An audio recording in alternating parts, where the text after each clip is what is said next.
Welcome to the Revolutionary Communities podcast. If you're an impact-driven company ready to boost sales and loyalty by valuing people, then you're in the right place. My name is Maruxa Murphy, your guide to building communities that resonate with your passion, vision, and purpose. Every week, I bring you game-changing strategies and revolutionary industry leaders who are blazing the trail with innovative, inspiring, and profitable communities. Having personally cultivated over 200 profitable communities just like these that generate 6 to 8 figures in additional revenue, I'll give you insights into creating unique and heart-centered community experiences. Today's episode, well, it's something that might just change your life. So, settle in, enjoy, and let's dive into making our world a better place, one community at a time.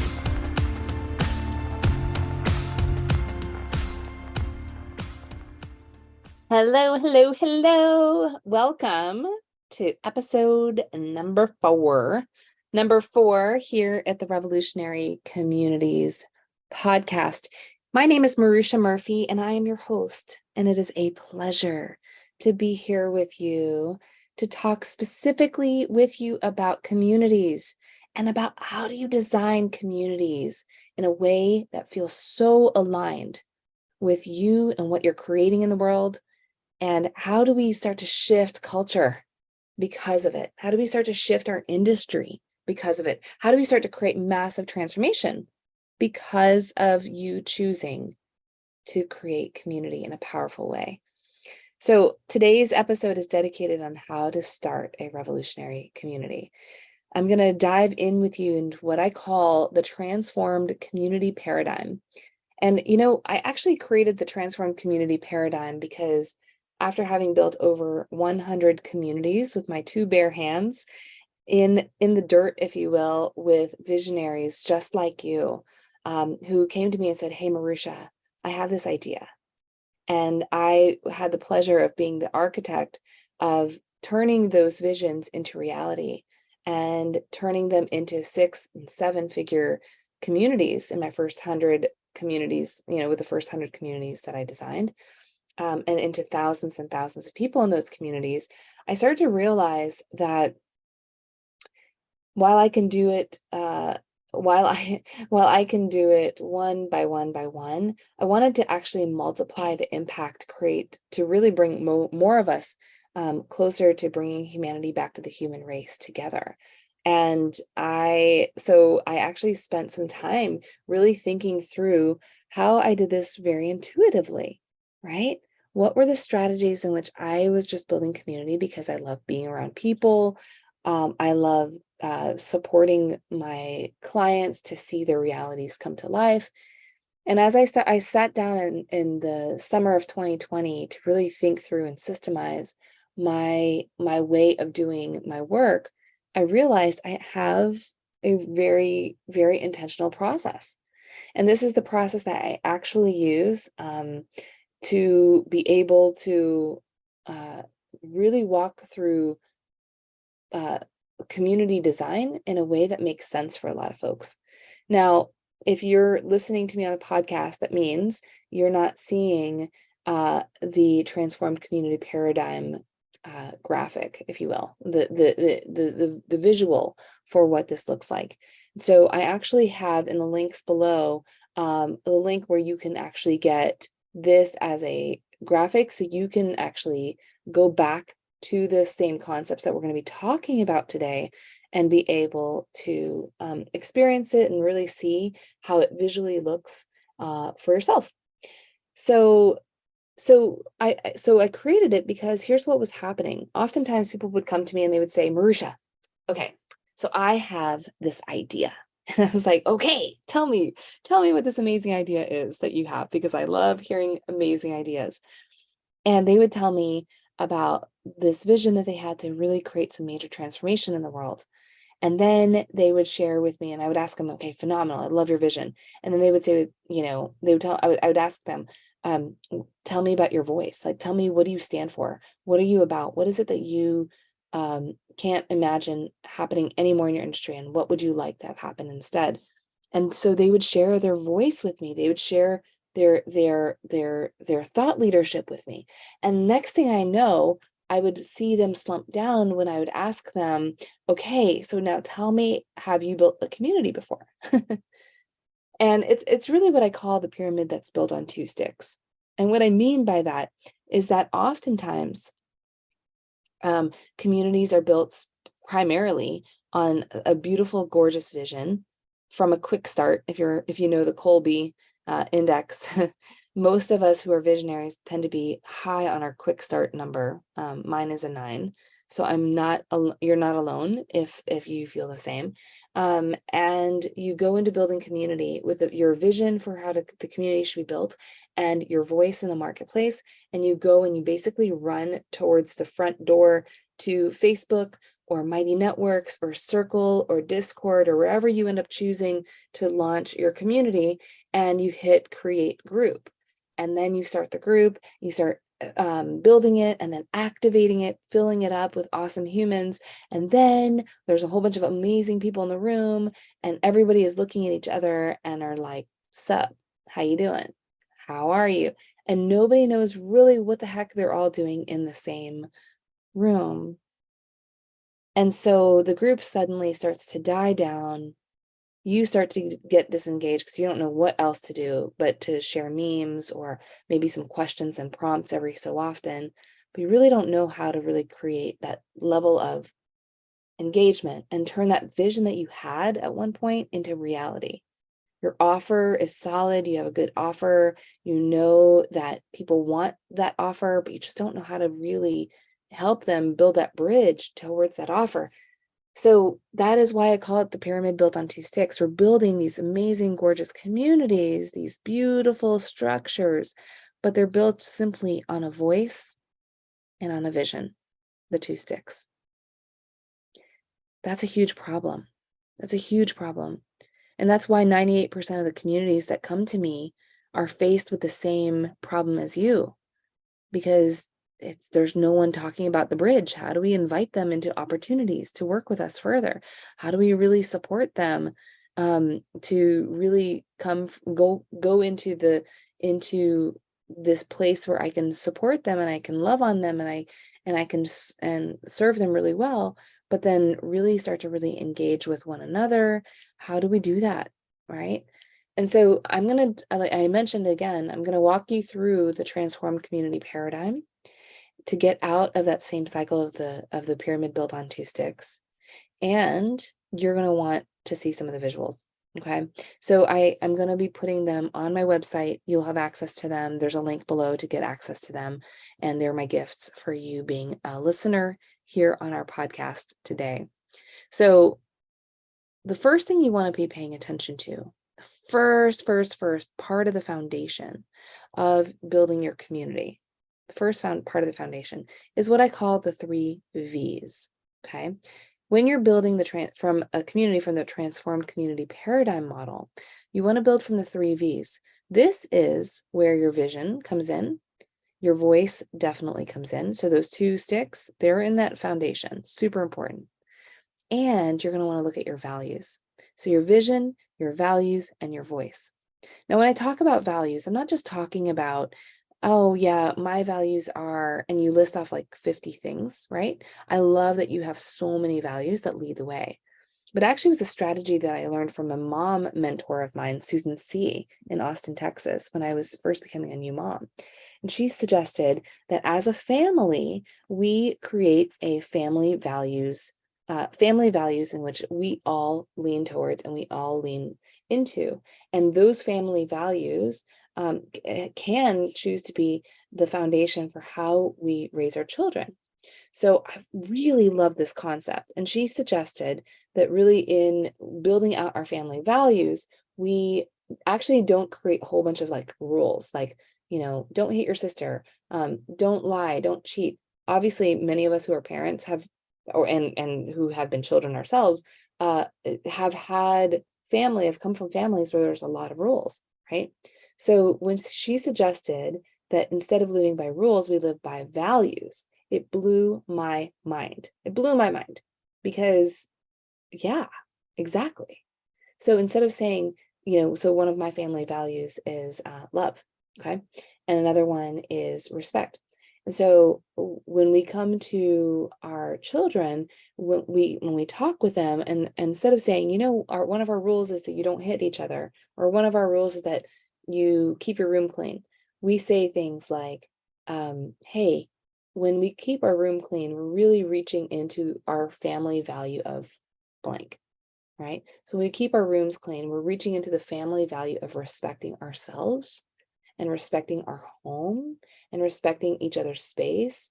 Because when we come in, we can feel light. We don't have to feel so burdened by all of the stuff in our space, right? When you hit your sister, which of our values are we going against, right?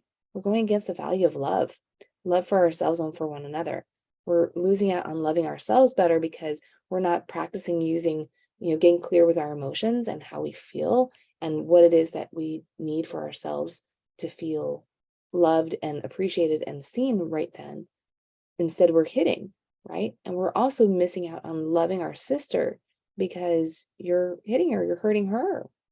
So in that, right, when she brought that up, it kind of made this, it turned on this light bulb for me. And basically every community, after having worked with her, really leaned in with that same ethos. What is it that we can lean into in such a way that our family values, our quote unquote, our family being our company's values, our community's values are so aligned in that when we go into creating guidelines for how people interact in the community, we're always reaching back in and aligning them back in to our values as the North Star. We're also making sure that those values are the air we breathe in the community, that every single one of our team members feels so aligned in to the culture that we're building because of the values. And they have to be aligned in with the values. The people that we're serving have to be aligned with the values, right? And the actions that we take within the community are aligned with the values as well. So as the foundational level, we want to always make sure that our community is aligned in to our voice, to our vision, and our values. After that, we go into the next level of our community. This is one that is often left in the dust. Most people have no idea how to build community with what I'm about to share. And it's what I call experiential value. It's the fourth V, but it is one that needs its own level, because this experiential value is in essence creating what is the value of the experience that we are giving the people in this community. You see, community is not about you. Community is about them and us. It's about how we all create massive wins. It's about how we all learn and expand and grow and raise up together, right? So when we're building experiential value community within a community, we want to begin to think about what is the experience going to benefit the person that's going to be receiving this. That is a really beautiful and powerful question to ask. And it really is a big difference, right? In the way in which most people are marketing. It's about me, I want to sell this thing. I want to do this thing. And in this case, we're saying, hey, we want you to be a member of our community. We want you to be a member of our company forever. We want you to continue to spend money with us. But the way in which we're going to do it is to make it such a no-brainer that you're going to be wanting to invest in your time, your money, your resources, your relationships in this community, because we so invest in you first. We care deeply about you.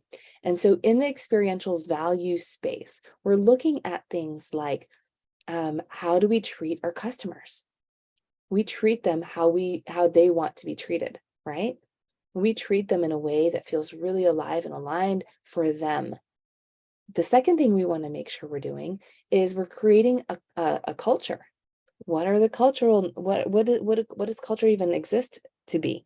What is included in culture, right? Culture is a big word that oversees, is an umbrella word that oversees a lot of different aspects.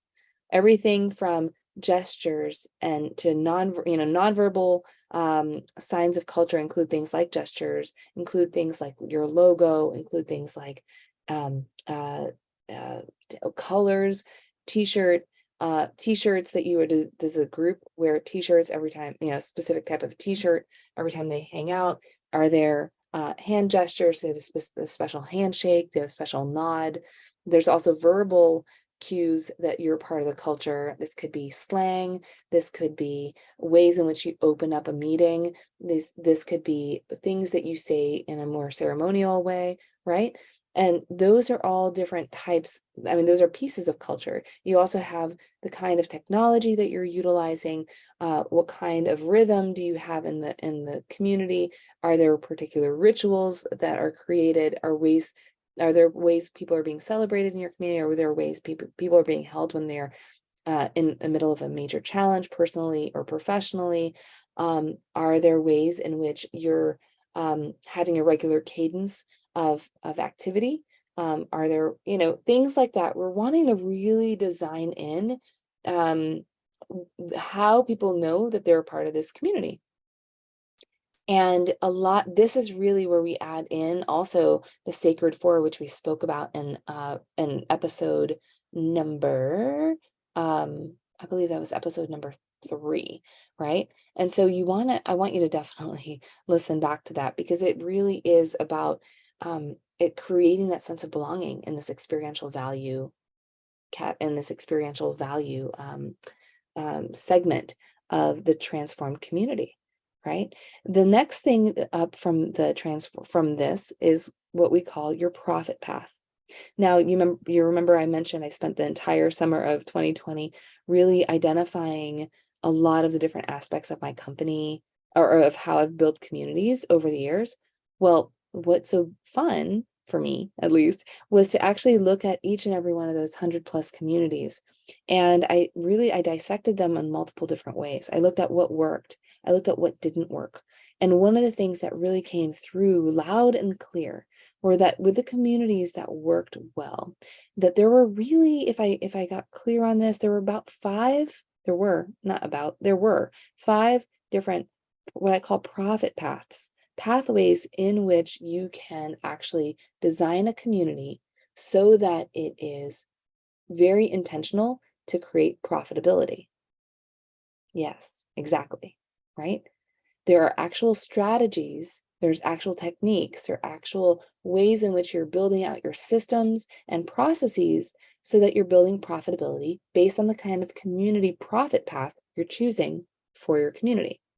So in a nutshell, you're going to, again, if you are listening to this and you want the visuals, feel free to go on the link below and in the show notes, and you'll be able to get access to these documents. So there are 5 profit paths, and in those 5, 3 of them are what I would call lead generation profit paths, and not all of them are going to be most suitable for you, but you want to know what each of those are.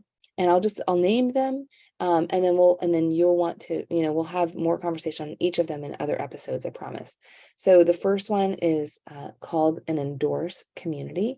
Endorse community is really designed to build community around somebody who has a lot of influence, but not necessarily their own product line. And so maybe you have a lot of influence, let's say in the dog space, but you don't have your own product line. So you would want to bring your influence into a community experience where you're now in partnership with brands that you are wanting to associate with, right? And so the revenue streams there typically are affiliate revenue streams, joint venture opportunities, sponsorships, and brand ambassadorships, right? So those are opportunities there for the endorse level of community. This is also typically a nice community for like a B2C experience, right? So if you have a community that is more consumer facing, then this is a really, really beautiful model for that. The next model is next profit path is what I call the engage community profit path. This is similar to the endorse, except in this case, you have your own products. So it looks typically like a free community where you're going to be developing rapport, building a lot of engagement with people who love what you're about. So one example of this is that I actually work with a resort in Maui, and we have a community that is really there to engage people in Maui, in the on the island and what the island is about. So you have all these amazing humans talking about Maui, all of the amazing, beautiful things to see and to do, and places to eat and experiences to try. And from there, the resort is sponsoring this group. And so in the sponsorship of this group, they are now getting basically they're engaging people on the topic, but they're also now inviting people in to check out their resort, right? Because the way in which we've built the culture, the experiential value, the level right below, is one where they are building it to really build relationships with the local community, and to build relationships and really attract guests that want to connect with the local community in Maui instead of just be at a luxury resort. So it's an incredible model. We've seen some phenomenal results in really driving energy back to the resort because of this community. And so that's just one example. Another example of a community like this would be a community called JV Directory. So JV Directory has their own community, an internal community, and more of like an educate community, which we'll talk about in a little bit. And they also wanted to start attracting people who are interested in joint ventures. So they have an online community, a Facebook group in their case, where people who are interested in joint venturing and understanding the world of joint ventures wants to be a part of the community. Another one that we have is a webinar marketing community that is like 5,000 people. It doesn't have to be huge, by the way. 5,000 people in the webinar marketing space interested in that topic. And then the community is led and hosted by a group that are experts in webinar marketing, right? And from that community, and from any of these communities, we're able to then invite people to stair step and have a bridge into our first product that we want to introduce them to. Pretty cool, right? So that is typically what we like to do in these engaged communities: have a free community and then bridge and stair step them into opportunities where they can begin to create a different level of investment than just being part of the free community. The third type of lead generation community is what I call an excite community. Excite community. An excite community is where you are giving people a small but mighty transformation. I love these because it really is it's almost like a stair stepper community. It's a community that isn't necessarily a long-term community. We want them we want them to experience something really powerfully, and then we want them on to the next community experience that we want to give them. So in this community, sometimes these are paid, sometimes they're free, and you can do these in multiple different forms. So in the free version of building these communities, sometimes you see them in forms of challenges or like few hour-long workshops, so like 3 to 5 hour workshop. But you also might want to charge. And I actually like Excite communities to be something where we do charge even just a little bit. Even if it's just $1, we're charging for a community experience that they're choosing to invest in. These are incredibly powerful because the whole point is to create a transformation in such a way that it leads them to see, oh my gosh, if this is what I got in this container, what else is possible when I make a larger investment with this company? I love Excite communities for that reason. And so you can look at them as workshops, as events, live and virtual. You can look at them as challenges. Each of those have its own nuances and how to design that. But the overall idea is that this is a profit pathway to create that small but mighty transformation and onward into their next experience. And each of those would align in to this Excite experience and building a community in that way. From there, you want to think about the two different communities that are really there to deepen relationships with your current customers, your current clients, and your current users if you're a SaaS company. And so the first one is what I call an educate community.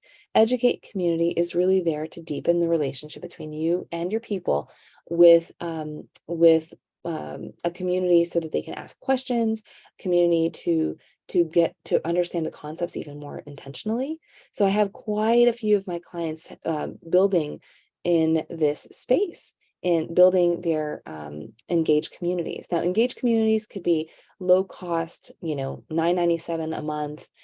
Communities that have big forums on the back end could also be multi-thousand dollar communities as well, right? The intention here is that we deepen that relationship with them, with the members, so that they do one of two things. One, they go on and become an evangelist of you, which is the next type of community, and we'll talk about that.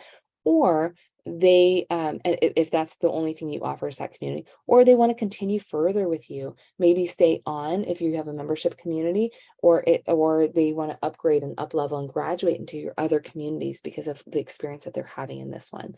So when you're building from this ethos and this type of community, you want to begin to think very intentionally about how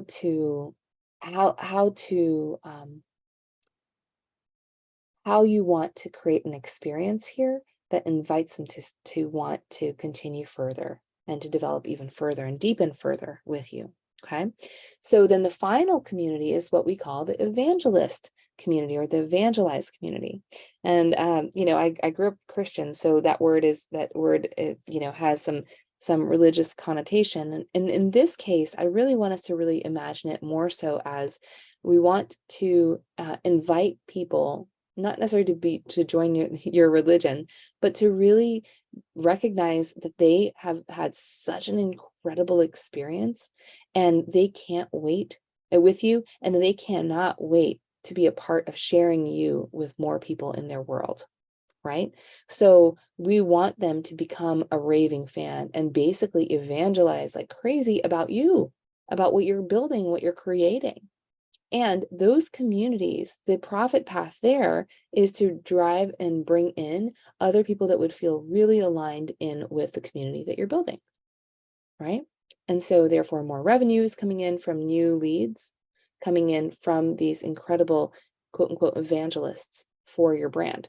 So when you begin to think in those terms, you probably can already imagine that each of those types of communities have very different systems that need to be in place, different processes that need to be in place to create the intentional outcome when it comes to your profit path. So when we layer your profit path, the one that you choose for yourself, alongside your, the layers below that, your 3 V's plus your experiential value, and then your profit path, it's incredible to see what else is possible. Once we get clear on our profit path, then we want to get really clear on our offers, right?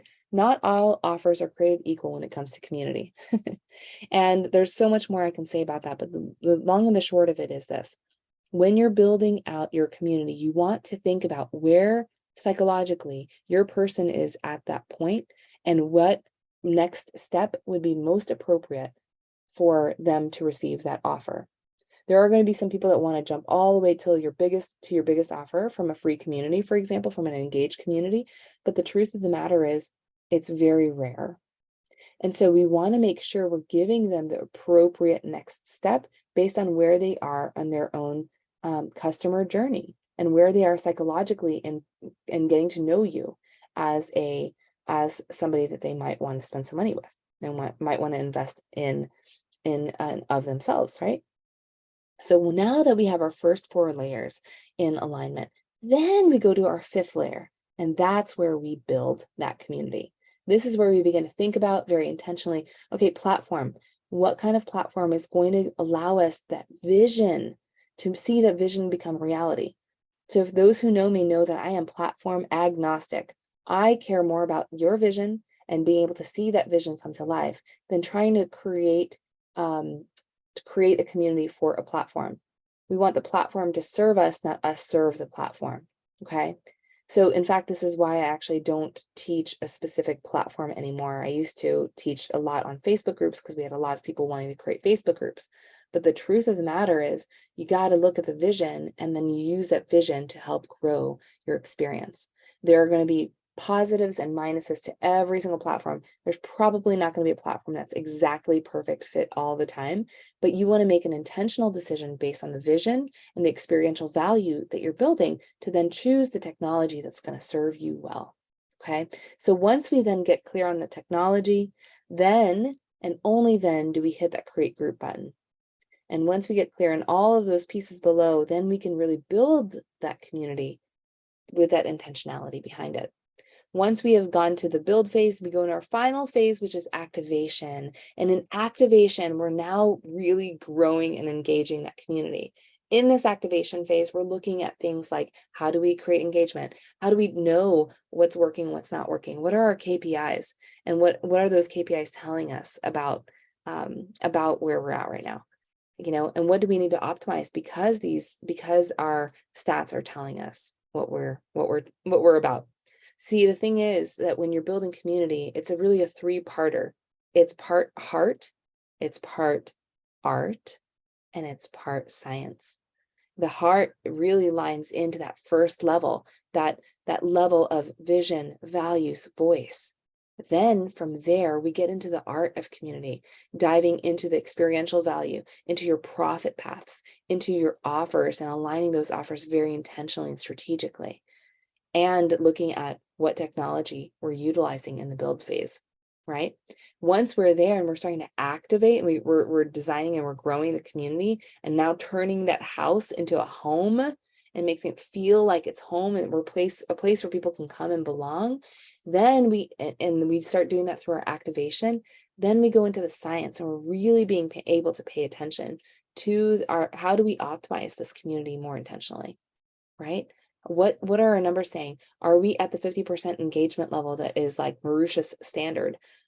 Most people in my industry are like telling me, hey, if we get at least 30% engagement or active users in our community, then we're good. And I'm like, bleh, I want to puke. No, we have to have at least 50% or more. And when we have that, then we can start really seeing some incredible results. So all of that to be said, I know that this is a lot to take in, and I would love for you to have access to the guides, the illustrations that will help, the resources to help you really like hone in what we just talked about today.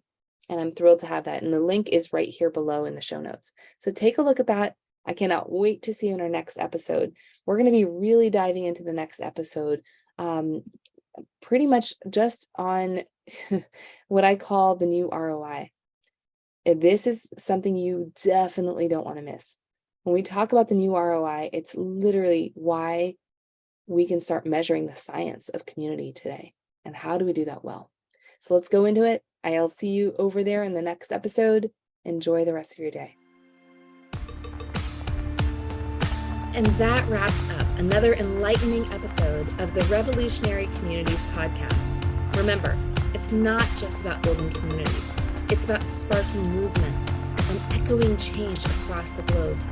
I'm Maruxa Murphy, reminding you that every voice matters, every story is significant, and your vision can truly make the world a better place. If today's insights resonated with you, consider taking a bold step and implementing one idea into your community. Let us know about it by going to revolutionarycommunities.com/podcast. And there you'll be able to let us know what is sparking for you by joining our own Revolutionary Communities community. Together, we are stronger, and with unity, we can be the revolution. Until next time, keep leading with your heart, stay inspired, and never underestimate the power of genuine connection.